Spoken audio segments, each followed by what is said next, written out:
새벽을 도우시는 하나님 진심으로 감사합니다. 밤에 깊을 때는 이대로 누워지는 것 같으나 다시 새벽을 허락하시며 우리 눈에 아직 빛이 보이지 않지만은 아침이 가까우고 있음을 확실히 알기에 어두움을 헤치고 이렇게 주님 앞에 달려 나올 수 있게 하시는 크신 은혜와 사랑을 진심으로 감사합니다. 하나님 아버지, 오늘도 건강한 몸으로 일어날 수 있었고 그리고 주님 앞에 나오도록 신령한 기쁨과 극한 열정을 허락해 주신 하나님께 감사드립니다. 하나님 아버지, 자리에 있어야 할 사람들이 있지 못하고 또 늘 나와야 하겠다고 생각하면서도 게으름을 이기지 못해 나오지 못하는 분들도 많습니다. 또한 새벽 1시간 하나님 앞에 드리는 이 기쁨과 행복이 얼마나 소중한 것을 아직도 깨닫지 못해서 기도하는 기쁨을 몰라 주님 앞에 나오지 못하는 연약한 심령들도 있습니다. 또는 근심과 걱정에 매이기도 하며 또 건강이 허락지 않아서 오늘도 깨어 있으면서도 나오지 못하는 당신의 사랑하는 자녀들이 있습니다. 하나님, 저희들을 이처럼 사랑하시고 인도하신 하나님께 감사를 드립니다. 주는 많은 것으로 우리에게 주었습니다. 감당치 못함을 알고 주셨습니다. 또한 우리가 시간을 소중히 여기지 못하고 있음을 알면서도 허속기도 하고 낭비도 하기 잘못 사용하고 있는 것 다 아시면서도 또다시 새 시간을 우리에게 허락해 주시는 주님께 감사를 드립니다. 하나님 아버지, 생각하면 하루하루가 기적일 수밖에 없습니다. 아무것도 합리적으로 되는 것이 없고 밝게 보이는 것이 없고 미래가 이렇게 암담하기만 하건만 그러나 늘 우리가 늘 그랬듯이 절박한 위기 상황을 그대로 이어가면서 오늘까지 은혜 안에 살게 하심을 진심으로 감사합니다. 우리에게 거룩한 성전을 허락하시고 교회를 허락하시고 항상 오아시스와 같이 말씀의 샘을 주셔서 은혜 안에 오늘도 예배하며 봉사하며 주의 이름으로 섬기며 살아가시는 것 진심으로 감사드립니다. 주여, 이 날이 복되게 하고 내 일생 가장 행복한 날로 기억될 수 있는 그런 날이 되고 기념비적인 이 날이 될 수 있도록 이 하루의 해를 축복하시기를 기도합니다. 또 복받은 자의 선택받은 자의 당연한 길을 가게 하시고 내 모든 편견과 그릇된 생각을 버리고 주의 뜻에 온전히 순종하며 밝은 미래를 열어갈 수 있게 도와주시옵소서. 하나님의 말씀을 바로 전하고 바로 듣고 바로 행할 수 있게 하시고 그 말씀의 열매를 맺으며 주님을 기쁘시게 하는 하루 되게 하옵소서. 우리 교회에서 여러 가지로 수양회가 열리고 있사온데 교회 내에서나 혹은 수양관에 가서 이 어린이들이 지금 하나님의 말씀으로 양육됩니다. 그 일을 위하여 헌신적으로 봉사하는 주의 많은 일꾼들에게 주여 힘주시고 또 오늘도 믿음 안에서 성실히 섬기게 하옵소서. 기쁨으로 섬기게 하시고 많은 어린이들의 마음속에 깊은 감명을 주어서 한평생 산 그런 그들의 생을 인도하는 등불이 될 수 있게 하옵소서. 또한 가는 길 오는 길 평안히 다녀올 수 있게 늘 지켜주시기를 기도합니다. 하나님, 이 나라를 주여 임의도 불쌍히 여기시고 지켜주신 줄 압니다. 대통령에게 밝은 총명을 주시고 이 새벽 우리와 같이 기도하는 아들이 되게 하옵소서. 그가 이왕의 아브라함 링컨을 존경한다고 말하고 있습니다. 다면 아브라함 링컨처럼 기도하고 참으로 믿음의 사람이 되게 하옵소서. 주여, 주변에 있는 참모들이나 위정자들 그리고 국회의원들 하나하나 다 돌보시고 믿음 위에 굳게 세워주시고 또 요소요소에 세우신 믿음의 사람들 그 본분을 다하게 도와주시옵소서. 온 국민이 이제 마음을 고요히 하고 서로 순종하고 서로 존중하면서 밝은 미래를 창출하게 하옵소서. 부지런하고 정직하고 선한 백성 되게 하옵소서. 하나님 아버지, 오늘도 북녘 도와시고 가난과 억압과 질병에서 건져주시고 주여 우리에게 맺은 고아들 주님의 말씀으로 양육하며 과학기술대학을 계획대로 잘 세워서 하나님께는 영광되고 북한을 복음화하는데 귀중한 기지가 되게 하여 주시옵소서. 주님, 지하에서 울부짖는 성도들의 간절한 기도, 수많은 순교자들의 기도를 들어주시옵소서. 그 피가 헛되이 돌아가지 않게 하옵소서. 하나님 아버지, 오늘도 해외에 있든지 여행 중에 군문에 나가 있는 젊은이들이나 유학생들, 공학생들 하나하나 다 돌보시고 이 험악한 세상을 살아가오나 믿음 위에 세워주시고 하나님의 자녀들로 서 소중하게 쓰여지게 하옵소서.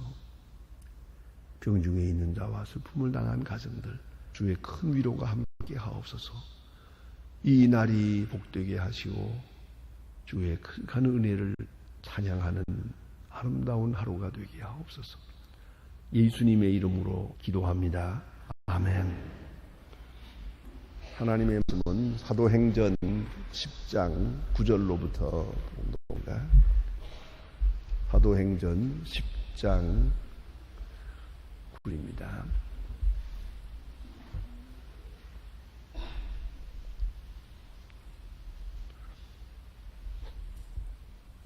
사도행전 10장 오늘 9절로부터 봉독하게 되겠습니다.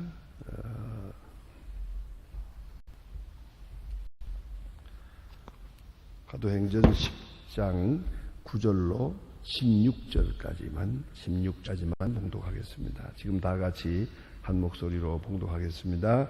이튿날 제가 행하여 성에 가까이 갔을 때 베드로가 기도하려고 지붕에 올라가니 시간은 제6시더라. 제10장과 정당에 한 데서 한 그릇이 내려오는 것을 보니 큰 보자기가 내 귀를 메어 땅에 들이웠더라.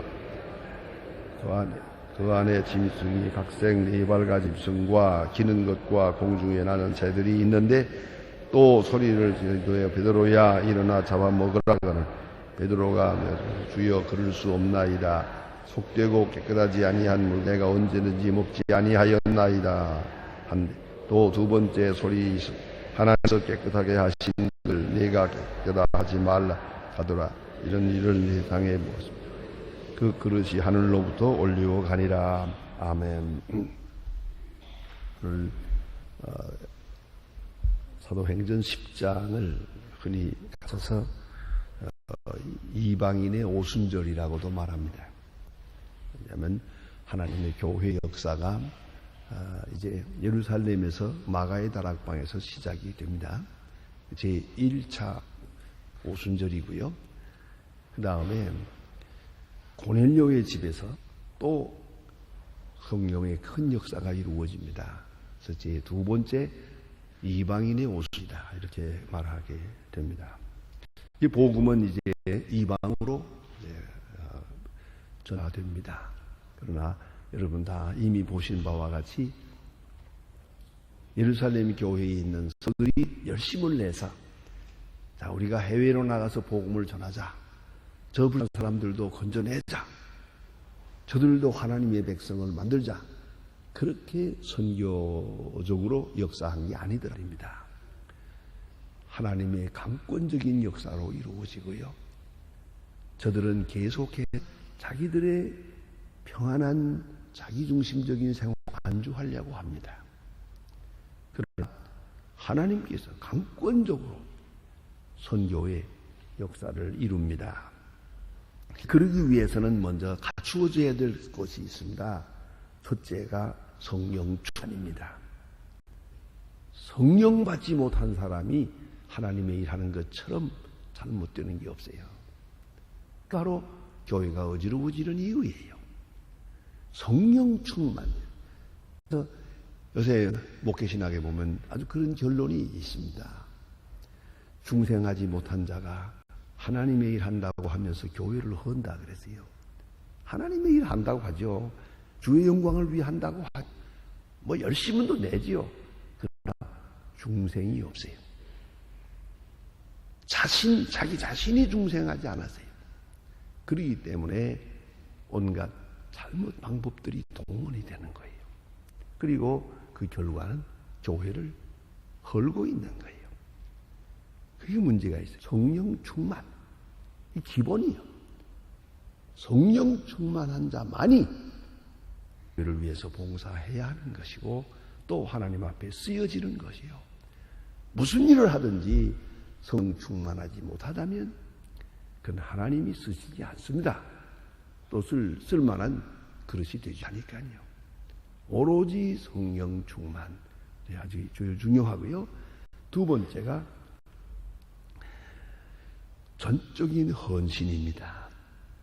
어떻게 헌신해야 되느냐? 더구나 이인을 구원하려고 하면은 친척과 고향을 떠나야 돼. 그 같은 일도 이루어져야 돼. 그 자기들이 그걸 할 수 있나요? 그 집 떠난다는 거 쉽지 않아요. 또 뭐 부부간에도 그렇고 자녀도 그렇고 이거 다 생각하고 나면 하나님의 일 할 수 있습니다. 참 죄송스러운 말씀입니다만 의사들이 수천 명 해외에 나가 있습니다. 그 제대로 하고 있나? 얼마나 성과가 있나? 조사해 봅니다. 그러면 많은 분들이 실패를 해요. 훌륭하게 성공하는 것보다 실패한 적이 더 많아요. 그런데 실패한 원인이 뭐냐? 왜 그렇게 선교사로 나가서 선교 사역에 실패했을까? 원인을 조사하면 다 연구되는데 그 중에 놀라운 것은 95% 실패의 95%가 가정 때문입니다. 자녀 교육 때문에, 부부관계 때문에 이게 안 되는 것이옵시다. 그래서 놀랍게도 여자 선교사가 65%가 성공합니다. 왜냐? 여자 선교사들은 혼자 가거든요. 남자들은 바보가 돼서 여자 없이 못 사는 것 같고요. 여자는 남자 없이 잘 살아요. 그래서 헌신적으로 일하기 때문에 여자들 편이 훨씬 더 선교사로서는 성공입니다. 그건 바로 자녀 문제에 있는 것이에요. 그러니까 이 헌신적으로 일한다 하는 말은 바로 가정 문제를 극복해야 돼요. 두고 다닐 수도 있고 얼마든지 그러할 수 있어야 되는 거요. 그리고 이 자녀 교육 다 하고 나서 언제 성교합니까? 그것도 하나님께 맡기고 이런 전적으로 선교에 헌신하는 그런 마음이 있어야 되는데 그래서 핍박을 통해서 가정을 떠나도록 만들지 않았어요. 예루살렘에 있다가 피라는 도망가는데 뭐 부부 동반할 수 있나요?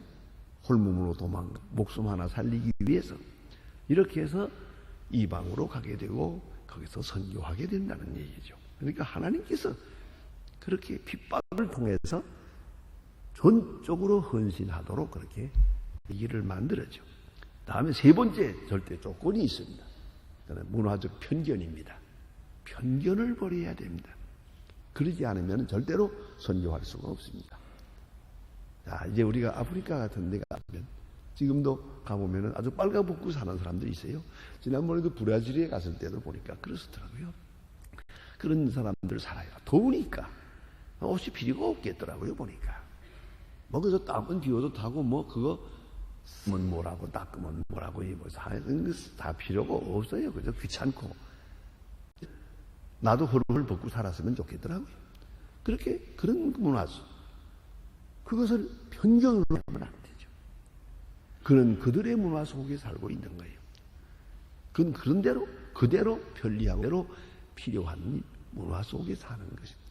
그렇기 때문에 문화적 편견, 딴 나라 사람이니까 어떻고, 어느 나라 사람이니까 어떻고, 야만이니 어떻고, 이렇게 돼가지고는 절대로 선교가 안 됩니다. 문화적 편견을 깨뜨려야 하고 버려야 합니다. 고정관념을 버려야 합니다. 특별히 우리의 시각에서 뭘 평가해서는 안 됩니다. 우리가 보는 대로 그 시각에서 남을 평가하고 정죄하고 이래서는 절대로 선교 역사는 이루어지지 않습니다. 그러면 어떻게 해서 하나님께서 이 편견을 파괴했느냐, 편견을 깨뜨렸느냐? 우리가 이미 본 바와 같이 핍박을 통해서 여러분 흑과 백이라는 영화를 보셨는지 몰라요. 아주 오래전에 여러분 대학 다닐 때 보았을 것. 흑과 백. 이거는 미국 사람들 그 흑과 백, 흑인과 백인의 그 정이 아주 나빠요. 극도로 나쁜 두 사람이 있는데 이 사람들이 감옥에서 났어요. 그래 감옥에서 이렇게 서로 두 사람씩 이렇게 사슬 끊어왔어요. 하나는 흑이고 하나는 백이에요. 그런데 거기서 어떻게 용케 해가지고 감옥을 탈출을 해서나 이 둘이 묶어놨으니 어떻게 해요? 같이 다닐 수밖에요. 원치 않지만 그저 매일 싸워요. 싸우면서도 같이 다녀요. 맨 마지막에 헤어지게 됐어요. 그럴 때 그 섭섭해하는 그 마음, 이렇게 고난 속에서 각박하면서 도망다니면서 정이 들었어요. 많이 싸우면서 정이 들었어요. 헤어지지를 못하고 그렇게 괴로워하는 것을 볼 수가 있어요. 자, 고난이 흑과 백을 하나로 만들었어요. 편견을 깨뜨렸어요. 핍박이 이들의 생각을 바꾸어 놓았어요. 또 하나는 사건을 이루어졌어요. 이건 책상머리에서 이루어진 게 아니에요. 명상하는 중에 이루어진 것도 아니에요. 누가 지시받아가지고 된 거 아니더라고요. 사건이 그렇게 하도록 강권으로 그렇게 역사했어요. 그 또한 중요한 일이고요. 그 다음에 세 번째가 오늘 나타난 바와 같이 계시적인 일이에요. 고넬료에게 계시를 주었어요. 천사를 보내서 저 피장이 시몬의 집에 있는 그 베드로를 청하라. 이건 계시적인 거죠. 영적인 거예요. 고넬료가 그것에 순종을 해요. 또 오늘 본문에 보는 대로 베드로에게 또 계시를 주었어요. 너는 묻지 말고 먹으라. 속되다 하지 마라. 무슨 말입니까? 편견을 버려라. 속되다 하지 마라. 하는 지를 줍니다. 그리고 고넬료 집에서 사람이 왔다는 말을 듣고 바로 이것이 그것이구나. 그 따라가서 이방 사람의 집, 고넬료의 집, 군대의 집, 백부장의 집, 이스라엘 사람으로는 도저히 들어가서는 가까이 해서는 안 되는 거예요. 그 집에 들어가서 대접을 받고 그 집에 가서 복음을 전하고 세례를 베풀고 이래서 이방인의 오순절 큰 기적적인 역사가 나타나게 된다 말입니다. 자, 그러면 하나님께서 이같이 역사하셨다 하는 것이죠. 고넬료를 그리스도에게 하기 위하여 이제 이방인의 선교 그 인으로 쓰시기 위해서 고넬료에게 계시를 주었고 또 베드로에게 계시를 주었어요. 쌍방 계시를 주었어요. 쌍방 계시를 주어서 두 사람을 만나게 해주었다 하는 얘기입니다. 둘 다 계시받은 데 대해서 순종하고 있어요. 하나님의 말씀에 대해서 순종하니 하나님 말씀 순종하는 사람들끼리 만나면 하나가 되는 거예요. 바로 여기에 거예요. 중세 사람들끼리 만나면 하나가 돼요. 반드시 하나가 되게 돼 있어요. 그런데 사람의 의견은 자꾸 깨져요. 분열이 됩니다. 전혀 이름도 성도 모르던 사람만 계시를 받은 고넬료, 계시를 받은 베드로 하나 되는 거예요. 생전 처음 만났지만 한평생 같이 지난 보다도 더 가깝게 이렇게 하나가 되는 역사가 이루어지는 걸 볼 수가 있습니다. 자, 이제 베드로에 대해서 좀 하면은 그가 피장인의 시집에 있었다 하는데 이 자체도 지금 벌써 이스라엘의 편견전 생각을 넘어서는 겁니다. 이 피장이라고 말은 부르세이라고 이제 헬라어에는 되어 있는데요. 이건 탄을 말합니다. 가죽을 이기는 거예요. 이 가죽이라는 건 여러분 짐승을 잡으면 그 가죽을 벗겨보면 그 뭐 기름덩어리 있고 피가 있고 뭐 또 이 털이 있는데 이거를 쓸만한 것으로 말하면요. 이 가죽을 이렇게 다루는 일은 보통 아무나 하는 일이 아닙니다. 아주 힘들어. 저도 그 고향에서 옛날에 자꾸 추우니까 그 더운 겨울에는 이 귀를 내놓고 다니면 귀가 막 얼거든요. 귀 이렇게 이걸 마개를 해야 돼. 그래서 토끼 털 같은 것으로 하는데 그 토끼 잡은 가죽을 이겨서 그 쓸만하게 만드는 게 보통 기술이 아니에요. 이게. 그래서 이 가죽을 다루는 그게 바로 장이에요. 이 자체가 벌써 이스라엘 사람들로서는 저게 백정이거든요. 시체를 만지는 것, 죽은 것을 만지기 때문에 그게 규례에 어긋납니다. 그러니까 민수기 2장 11절 이하에 보면은 이렇게 죽은 짐승을 만지다든가 하면 불결을 합니다. 그런 거로 피장이 백정이요. 그런 직업이거든요. 그런 거로 피장이라고 하는 그 자체만 가도 이스라엘 사람들이 상종할 수 있는 사람이 못 돼요. 근데 아마 그가 예수를 믿어서 베드로가 지금 이가 있는 거예요. 예? 이게 아주 중요한 의미를 가지는 겁니다. 자, 이것부터 벌써 벗어났지요. 다음에 오늘 본문에 보면 이스라엘 사람들의 식사 문화에 대해서 말합니다. 지금도 식사 문화는 까다롭습니다. 얼마 전에 몇 년 전인가요? 이스라엘 랍비 두 사람 초대해서 그때 유재영 장로님이 수고해줘가지고 초대해서 건국대학에서 강연회를 가진 일이 있었어요. 아주 중요한 참 좋은 경험이었습니다. 이제 마지막과 함께 저녁 식사를 하게 됐어요.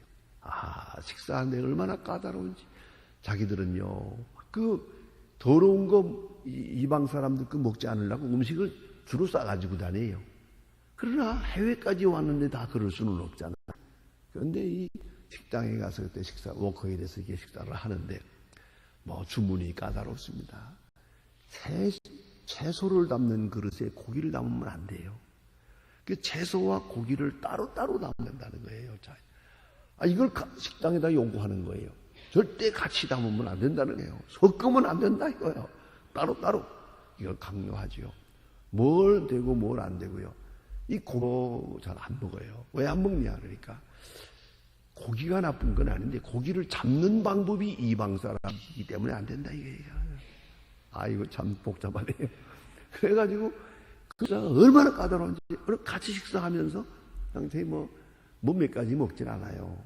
이거 우리만 되고 정말 힘들게 하는 사람들이라고 생각했어요. 아무튼 유대 사람들의 그 식사 문화가 그래요. 그래서 레위기 10장에 보면은 재금질하는 것만 먹고 쪽발 가진 것만 먹고 고기는 비늘 있는 것만 먹어라. 그래서 그거 많습니다. 뭐 거룩한 것과 속된 것 이렇게 까다로운 게 많은데 대체로 보면 이것은 위생적인 것이 많고 또 한 가지는 집단 습관에서부터 오는 것입니다. 문화화된 관념에서부터 오는 거예요. 이건 더럽다 생각하면 더러운 거예요. 자, 생각해 봅시다.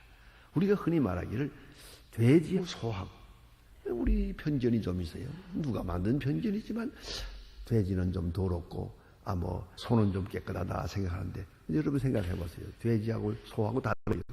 거기서 그지. 그런데 우리 사람들의 생각이 돼지는 더럽다 이런 생각을 하고 있어요. 네, 그래서 거기에 문제가 있는 거예요. 자, 그러면 오늘 여기 이런 이미 그들의 생활 속에서 이건 깨끗지 않다라고 하는 관념을 가지고 있어요.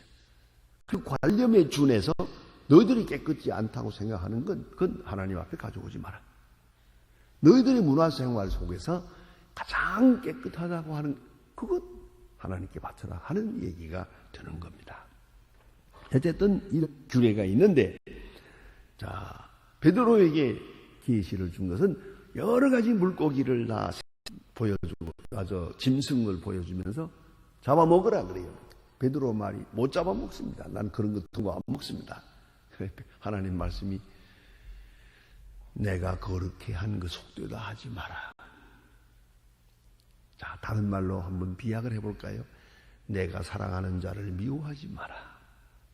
내가 좋다면 좋은 기야. 네가 왜 비판하고 있냐? 내가 그러면 거룩한 거야. 네가 왜 속되다고 하는 거냐? 내가 사랑하는 자를 네가 사랑하라. 내가 구원하고 싶은 자를 네가 구원하라. 여기에 어떤 편견도 있을 수 없다. 잡아먹어라 그야. 못 먹습니다. 먹어라. 그런 얘기예요. 이런 이상한 계시를 보고 있는데 고넬료의 집에서 사람이 왔다 그래요. 초대하려고 왔습니다. 우리 주인이 초대합니다. 바로 그거구나. 이것도 중요합니다. 계시를 현실 속에 적응하는 것이 우리다. 그래서 가야지. 그럼 해야지. 고넬료의 집에 가게 됩니다. 그건 이스라엘의 풍속으로서는 안 됩니다. 저의 편견으로서는 불가합니다만은, 자, 분명히 말씀하셨어요. 저와 먹어라. 하나님께서 그렇게 속되다 하지 마라. 하나님이 사랑하는 자면 네가 사랑할 것이지, 하나님이 좋아하는 일이면 네가 좋아할 것이야. 어째서 비판하느냐는 거죠. 네가 무엇으로 비판하느냐는 거죠. 그건 잘못이에요. 이것이 하나님의 뜻이라 한다면 내 모든 편견, 비판 깨끗이 버리고 그냥 따라가야 됩니다. 그런데 사람들이 자기 편견보다 하나님의 뜻을, 자기 편견으로 하나님의 뜻까지 비판해버리는 거예요.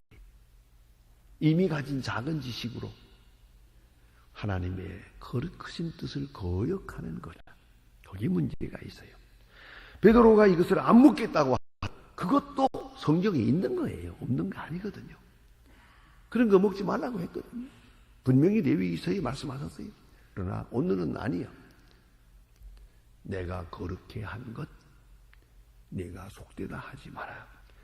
내가 구원하고자 하고 내가 사랑하는 사람, 내가 비판하지 마라. 그런 말씀이죠. 여기에 창조의 원리를 생각해야 합니다.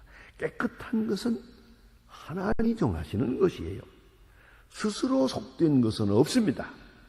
로마서 14절에 보면 스스로 속된 것은 없다. 마무리 다 정하되 꼴이 끼게 먹는 자는 없기다. 로마서 14장에서 말씀합니다. 그런 거로 결론은 이렇습니다. 믿음으로 조차 하지 아니한 것은 다 죄니라.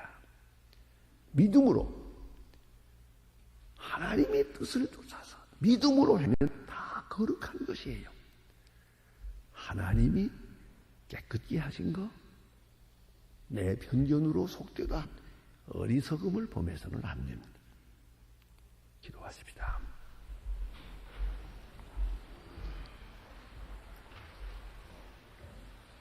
하늘에 계신 우리 아버지, 이름이 거룩히 여김을 받으시옵니다. 나라의 마옵시며 뜻이 하늘에서 이룬 것 같이 땅에서도 이루어지이다. 오늘날 우리에게 일할 양식을 주옵시고 우리가 우리에게 죄 지은 자를 사하여 준 것 같이 우리 죄를 사하여 주고 우리를 시험에 들게 하지 마옵시고 다만 악에서 구하옵소서. 나와 권세와 영광 아버지께 영원히 싸움나이다. 아멘.